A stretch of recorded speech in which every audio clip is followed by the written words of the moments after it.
Hey everybody, this is Allison, and I'm back with Chapter 2 of Broken Candle, so I hope you enjoy. Chapter 2, Splattered Blood. As the weeks passed, I settled into the new quarter at school. Because of Father's newfound support, I didn't feel so out of place.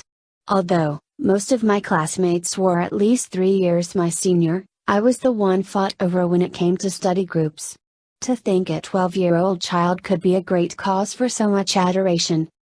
I started my reading of Uncle Martin's book, but it was the letter he wrote that I always kept in my mind.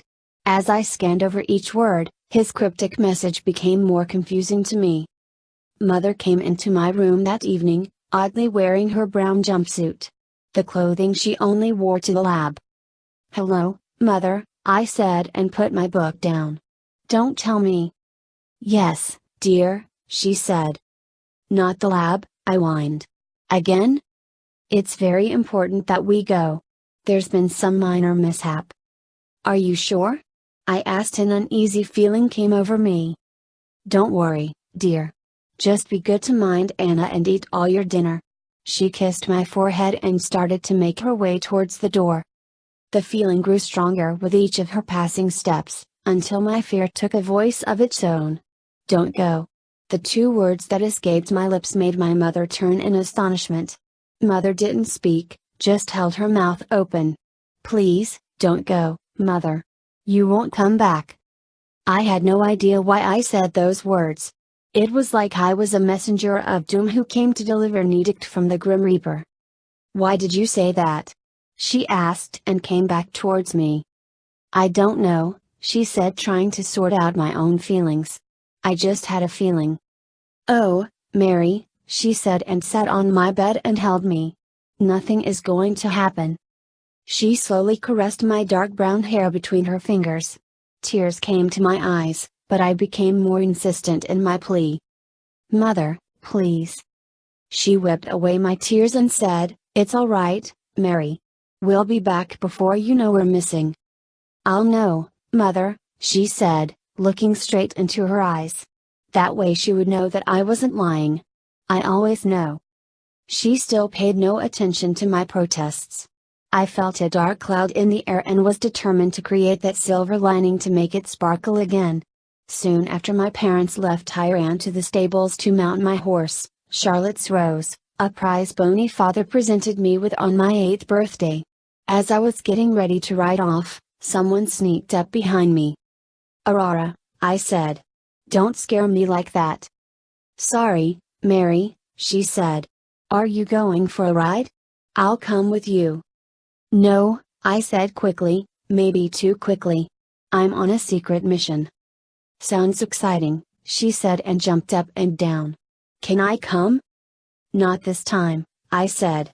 "Can you stay behind and cover for me?"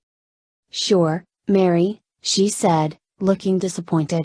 "Let me know how it turns out." I didn't say anything after that.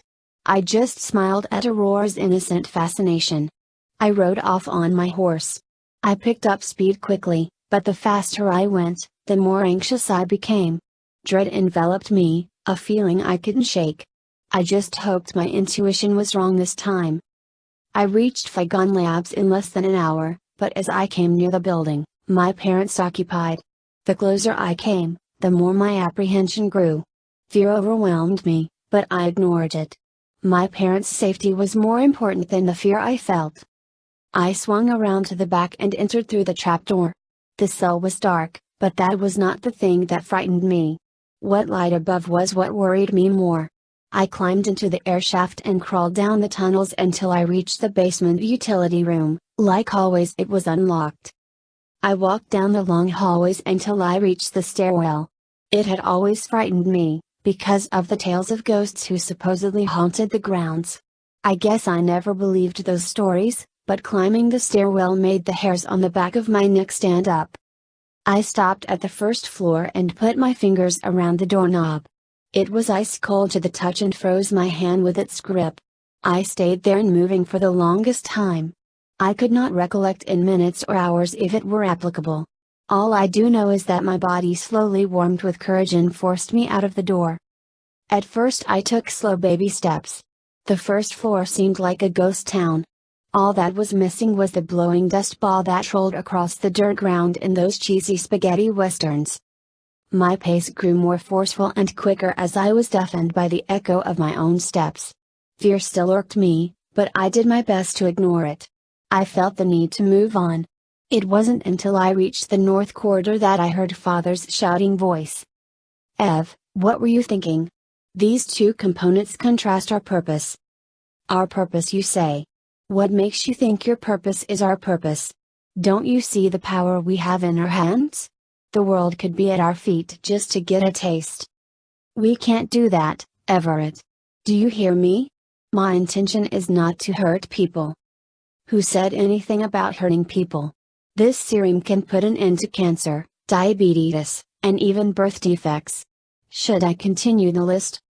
"Everett, don't you understand that what you have done could have greater repercussions? Everett, think. We're dealing with the mind, and the addictive effects of this drug over prolonged use could deteriorate the brain. It could split into different fragments and cause death? Is that what you're trying to say?" he asked, acting like his argument was somewhat ridiculous. "What is a few deaths in the name of science? How can you say that? One death is too many. I'm all for science, but not when it comes to threatening innocent lives. I'm telling you now. I refuse to take this to the review board." "Review board? I care nothing for them or your high and mighty ethics. You won't stop me, Roland. None of you will." I heard a crash from inside. I ran for fear of discovery. I didn't consciously pay attention to where I was going. I tried every door, but I couldn't find one that was open. When I came into Father's private office, I discovered yet again that the door was also locked. Even with this knowledge, I desperately tugged on the door. Oddly, the lock seemed to melt away, and I was able to push the door open. In Father's private sanctuary, I felt safe, but I felt guilty for my cowardice in running. Horrifying thoughts ran through my head, the thought that Everett Brown may have hurt my father. Roland Figon could have been dead for all I knew. What if I stayed? Would I have been next? My thoughts turned towards Mother. Where was she when all this trouble was going on? My answer came as the sounds from outside came to my ears. For fear of being discovered, I hid behind Father's desk. "Everett," I heard Mother say. "What do you mean Roland left?" "Josie, he just went nuts when I told him about the breakthrough. The last I saw him, he stormed out of the building and into the woods." "You're telling me that you saw all of this from Laboratory 6? I don't buy it, Everett." "Josie, why would I lie? You know Roland is just acting like this because of jealousy." I saw him touch her shoulders as if massaging the tension from her bones. "Everett, stop," she said and turned towards him. "I've told you. I love Roland. What happened between us was a mistake." "It wasn't for me, and what about the baby, Josie?" Everett asked. "It's Roland's. You know that as well as I do, and I know that you've been drugging me. Why else would I let you fuck me?" Everett slapped her across the face. "Don't you ever talk to me that way again," he shouted. "You are mine, and the child is mine." "What about Mary?" she cried. "You're not going to hurt my daughter. I won't let you." "Mary? Is that all you think about?" He slammed her against the wall. Blood dripped from my mother's mouth as he came walking towards her until he was standing over her. "What are you going to do?" "That's up to you. Now, either you come with me or your little brat will become as dead as your idiot husband." "No," she cried. "Roland is not dead. You said he took off." "Maybe he did, maybe not." "Roland," Mother screamed and tried to crawl towards the door, but Everett Brown blocked her way. She rose to her feet and attempted to fight her way to freedom. "Stop resisting me, Josie." "Let me go," she clawed at his face and shouted, "I'd rather die than to let you touch me again." "Have it your way," he said and backed her up against the door. He had kissed her savagely before she kicked him in the groin. Her nervous hands tried opening the door, but Everett had activated the fuse lock, making the iron portal impossible to open. "Sorry, Josie, this is where we part." Everett reached into his pocket and revealed a vial of clear liquid with a needle at its helm. He had injected it into her arm before she had any chance to protest. "What did you do?" she asked as she slipped down to the floor. He knelt down next to her. "Don't worry, Josie. You won't feel any pain. I can be merciful." "You bastard, you'll pay for this. Roland will make you pay." "Roland's dead, so soon you will be, too." Stroking her face, he said, "A pity, such beauty wasted." "Go to hell," she said. She spit in his face. Everett Brown exited my father's office, leaving my mother to die. I emerged from my hiding place just as her eyes closed. "Mother," I called to her, but she did not answer. With tears in my eyes, I quickly crawled on hands and knees to the place in which she laid. "Mother," I cried out. "Don't go, please. Open your eyes. Mother, please." Weakly, she did so. She possessed the eyes of a frightened animal as she looked upon me. "Mary," she said in a whispered gasp. "Keep your voice down. Please, promise me you won't die." "Honey, look at me." I did so, seeing the beads of perspiration glowing on her skin. "I can't keep that promise. You must be brave."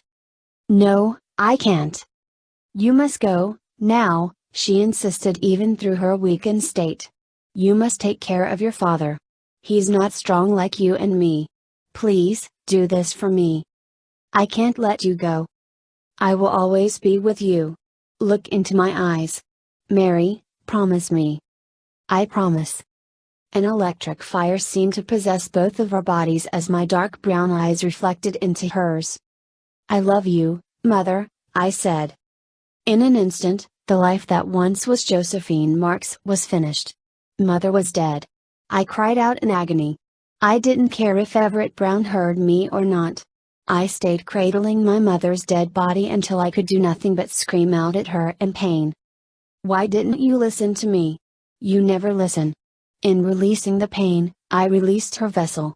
This body no longer contained Josephine Marks. A rage formed inside of me, and it was aimed at the man who caused this. I went silent, hearing footsteps outside. I knew instinctively that they belonged to Everett Brown. The clip-clap followed by a dragged swishing sound could have only come from my mother's killer. Panic struck me, and then suddenly I heard a familiar voice in my head. The air shaft. I heard a voice in my head, but the voice was familiar, but it wasn't my own. "Hurry. Mother? Go," the voice inside my head told me. "There's no time to lose." I listened to the kind angel-like voice, wondering if it really belonged to my mother. I went into the air shaft and down towards my father's main lab. I heard Everett's echoed voice like he was using a bullhorn. "Figone. Where are you?" There was a moment of silence that was followed by Dr. Brown's thundering voice. "I guess it doesn't matter. You can't escape anyway. This place is going to be nothing but a pile of rubble in a matter of minutes. 30 minutes, RJ, until you die. I guess I'll be leaving, now." My heart sank into the bottom of my feet because Father and I were still trapped in here. I knew a way out through the basement, but I didn't know if I had enough time to find my father.